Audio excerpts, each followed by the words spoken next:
Hello, welcome to Toffee TV. It is the match preview, Everton versus Newcastle United.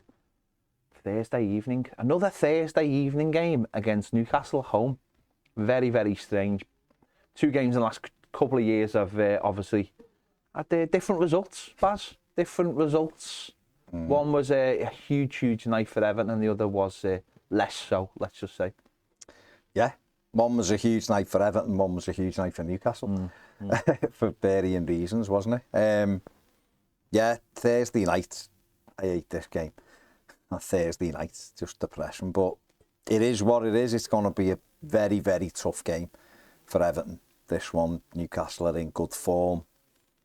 They've got a good 11. No, they've got a lot of injuries for this game, but they're still got a good side. I watched them against Manchester United on Saturday and they were absolutely brilliant. Deserved to win.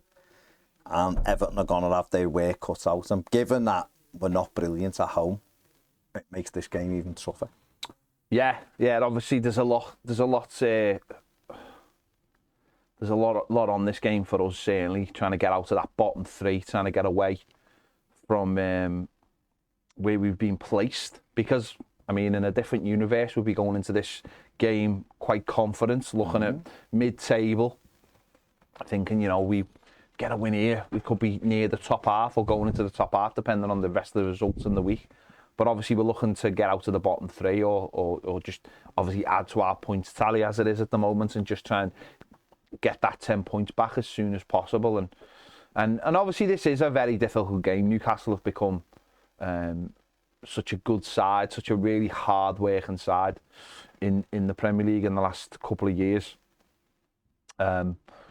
But you look at this game and it has become one of those games now, whereas maybe before that you look at that, we'll be all right. But this has now become a very tough game, and we're going to have to be at our absolute best, certainly. And when you look at the home record as well, we're going to have to be at our absolute best to get a win out of this. Yeah, I mean, the home form for 5 defeats in 7 games at Goodison, which is not great. Look at it the other way and go, we've lost 1 in the last 3 at home. However you want to spin it, but it's always going to be a tough game because they're flying. But you're right, it's what is on the game. If we were going into the game without the 10 points off, I think we'd be something like 8 or 9 points, maybe 9 points behind them. So not a huge difference. And I guess that's how the players have got to approach it, and that's how the fans, if we can, have got to approach it. It's easy sometimes to wallow in what you are, where you are. But we're in the bottom 3 because of a points deduction. We're not in the bottom 3 because we just haven't been good enough. We haven't been good enough at home, that's for sure. But we have won 5 games and we're doing all right this season. We're particularly away from home. Obviously, we're quite strong away from home. 4 away wins, but we've got to start getting points at Goodison Park. That's the biggest thing for this season. If we can start getting results at Goodison Park, then I think we'll be fine anyway, and this is the first opportunity to do so. Yeah, well, funny enough, Newcastle's away record isn't great either. This season, they've only picked up 5 points. Most of the big results have come at home. They've had brilliant results at home. Obviously, Manchester United recently, Arsenal as well. They've done Chelsea. Yeah, battered Chelsea. Narrowly got beat by Liverpool, and they really should have won as well. So they've done really well at home, but the away form for them isn't great as well. So that'll be an interesting. I think the last away game, was Bournemouth away, where they were beaten quite convincingly, weren't they? So that makes it a little bit more interesting. So they've got obviously lots of injuries as well, and lots of games. If we just look at their team that face Manchester United. Obviously, Nick Pope in goal, but he's sustained a serious injury, which is going to leave him out for the next few months. Livramento playing left back now and he's doing brilliantly. Someone I'd love to have seen us sign a couple of years ago. Trippier and the Shells is now in at centre back, who'd been out for a while.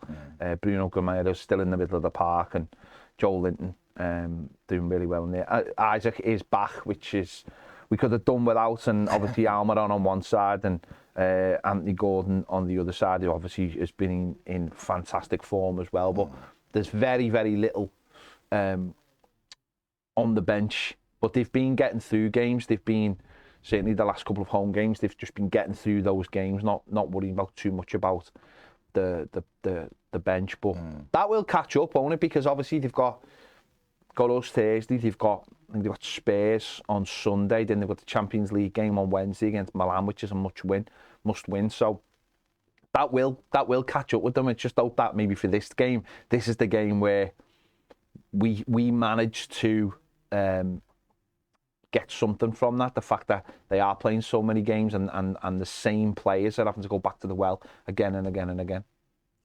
Yeah, it's we've got to try and use it to our advantage, haven't we? I think the injuries for them, it'll be about how they manage it in December. Obviously, lots of injuries. Without all those injuries, they've got quite a strong squad. Yeah. But obviously, they've got injuries have decimated them in terms of having that squad strength.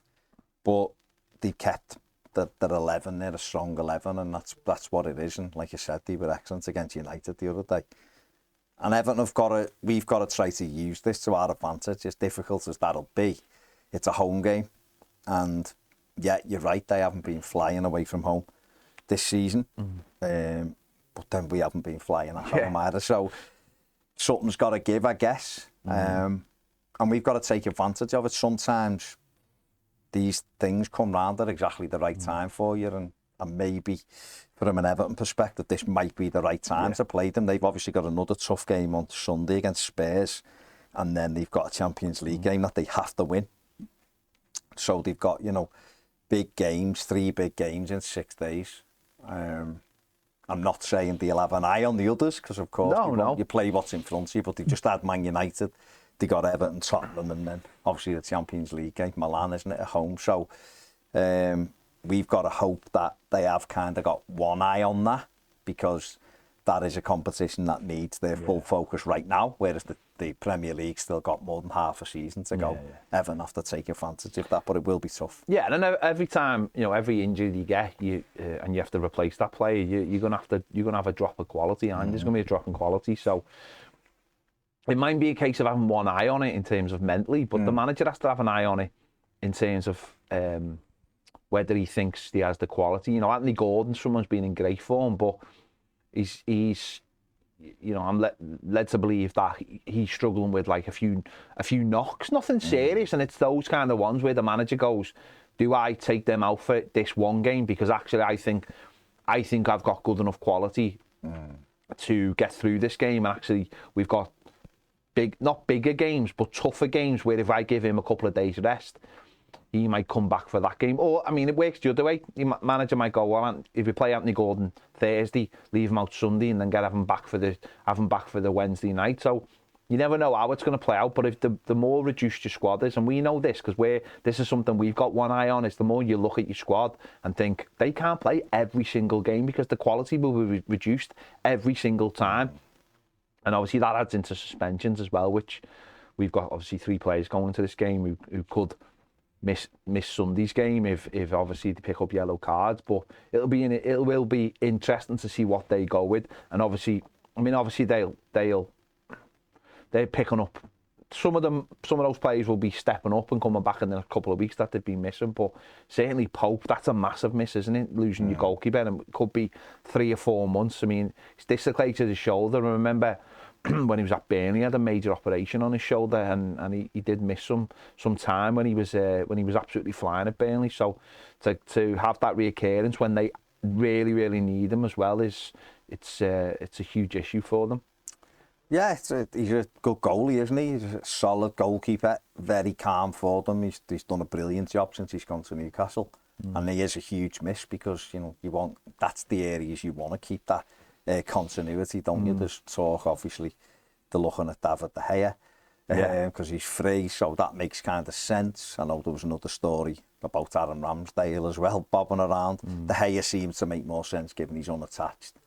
To a club, he might make sense for the end of the season, do them both a job, but losing Pope's a big blow, definitely. Yeah. Let's have a look at some of the stats going into this game. This Thursday night at 7:30 p.m. at Goodison Park, Everton take on Newcastle United in the Premier League. The two teams have met 56 times in the Premier League, with 22 wins going to Everton and 23 going to Newcastle, with 11 draws. Last season, Newcastle completed the double over Everton with a 4-1 victory at Goodison Park and a 1-0 win over the Toffees at St James's Park. The last win for the Toffees was back in March 2022 with a 1-0 win over Newcastle at Goodison Park with a goal from Alex Iwobi. This season, Everton have won 5 games, drawn 2 and lost 7, and sit 18th in the league after a 10-point deduction. Newcastle sits 6th with 8 wins, 2 draws and 4 losses. Newcastle's biggest win this season was at Sheffield United with an 8-0 victory. Everton's biggest victory was at home against Bournemouth, 3-0. Newcastle's worst defeat this season was away at Brighton, which ended 3-1, while Everton's biggest defeat was a 4-0 loss to Villa at Villa Park. Newcastle's top scorer this season is Alexander Isak, and he's also joint top scorer with Callum Wilson, both on 7 goals. Anthony Gordon, former Everton player, follows behind closely with 6 goals. Everton's top scorer is Abdoulaye Doucouré with 4 goals. Kieran Trippier tops the table between the two teams with assists, with 7 assists. Anthony Gordon and Jack Harrison follow with both 3. Yeah, there you go. And as mentioned there, Alexander Isak is Newcastle's top goal scorer. Some of his numbers from the season: 10 games, 7 goals, an XG of 6.39, 2.2 shots per game, and an XA of 0.91. And as you can see there, the heat map, he's all over the place. And obviously he's come back after the international break and made, an immediate return, as he's scoring goals against Chelsea, Paris Saint-Germain. And he really is like the difference, isn't he? He really is that top class striker that they've been not missing as such, but he just having Wilson in there, but Wilson obviously picking up injuries, and bringing in him to the club has just allowed them to have 2 really good strikers on the at the club, but also have the ability to leave Callum Wilson out and bring him in when they need him. I mean, Callum Wilson is injured at the moment, which is, par for the course for him, but Isaac really is that next level, isn't he? Yeah, fantastic. Obviously got him from Sociedad, and he come in and he's been brilliant, and scored, like you said, scored on his first game back, scored in Paris last week, was good on Saturday, almost added to his tally there, and he's got great movement and he's calm in front of goal. And obviously we saw him at Goodison last season when he came on and danced down the line and set up a goal, so we're well aware of his strengths. And Newcastle are the better side when he's in it, albeit Callum Wilson does do a good job for them when Isaac hasn't been in, scores a lot of goals. But Newcastle with Isaac in means that they do have that real quality through the middle. Yeah, I mean, Eddie Howe has to take so much credit, doesn't he, for how he's turned things around in the last couple of years. He's just gone over, hasn't he, 2 years, and obviously this time 2 years ago, I think it was like a 8 or 9 game run where they didn't get beat. They just seemed to draw a lot of games. They got through Christmas, and I think we were due to play them over Christmas, weren't they? And they had lots of injuries, and the game mysteriously got postponed.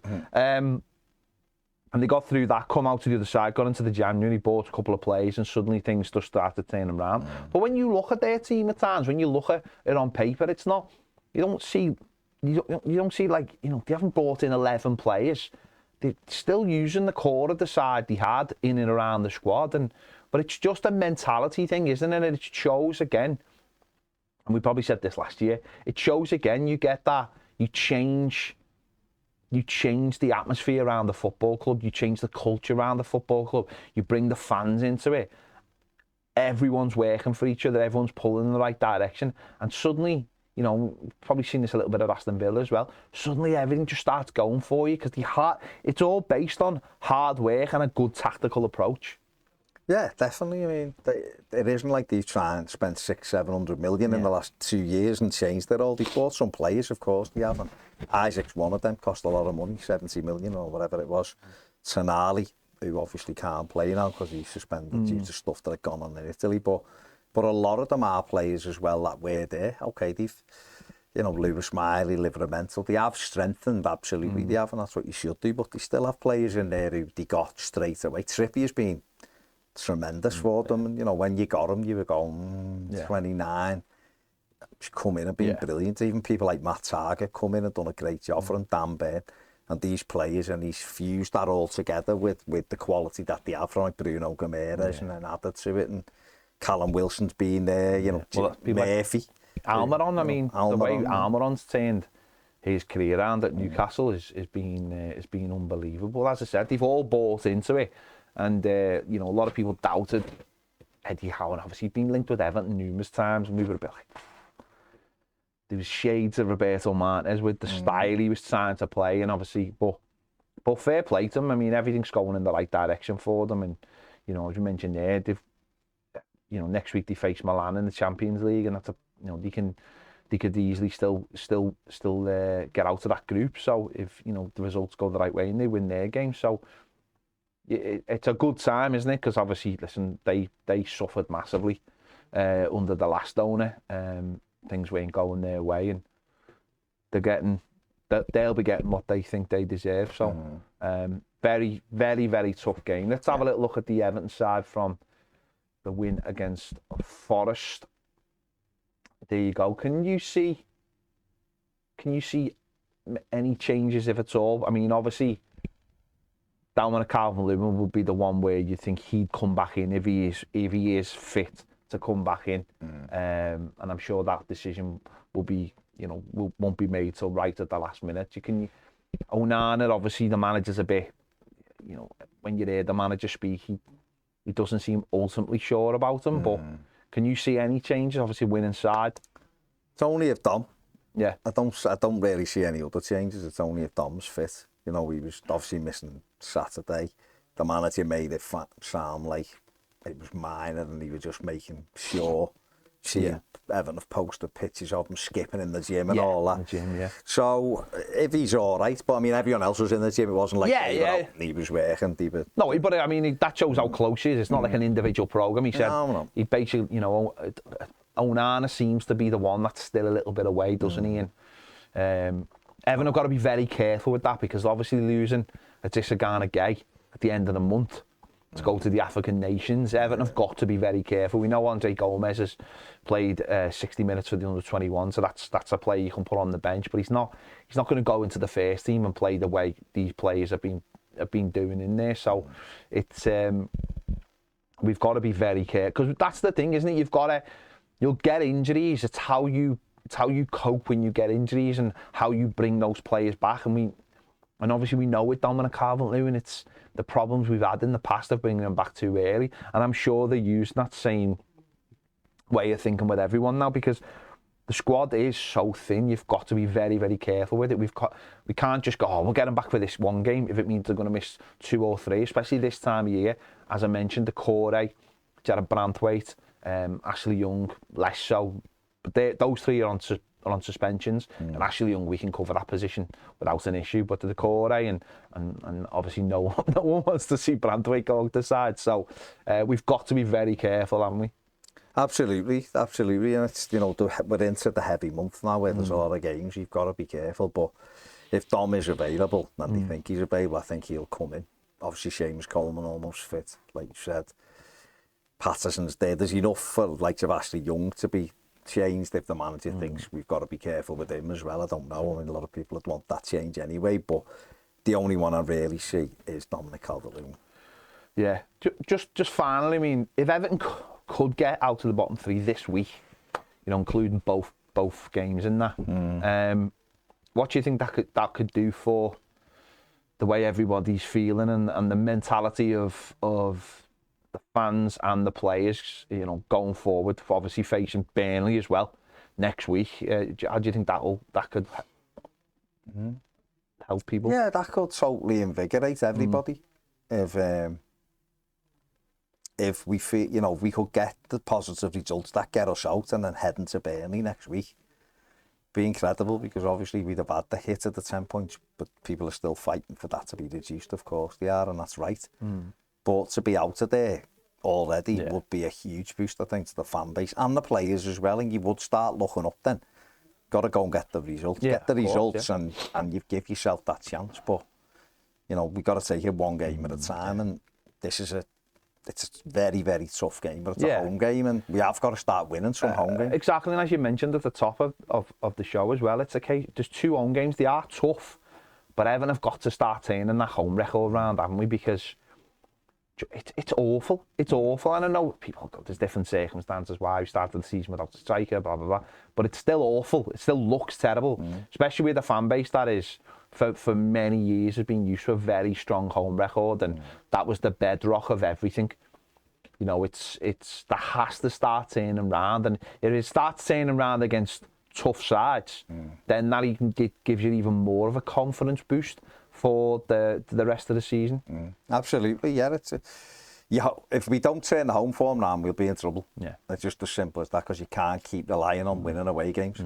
And we'll have games against top teams away from home where it's much more difficult. What we've done well lately is we've beat teams that, from a points perspective, were around where we are, and we've done that really well. And yes, there's more opportunity to go and win at teams who are below us, who were below us, and get results there. Of course there is, but your home form is a bedrock, and it's a reason why teams stay up. Yeah, and that's what we've got to do. Absolutely, there you go. Tough one, very, very tough one. Thursday night.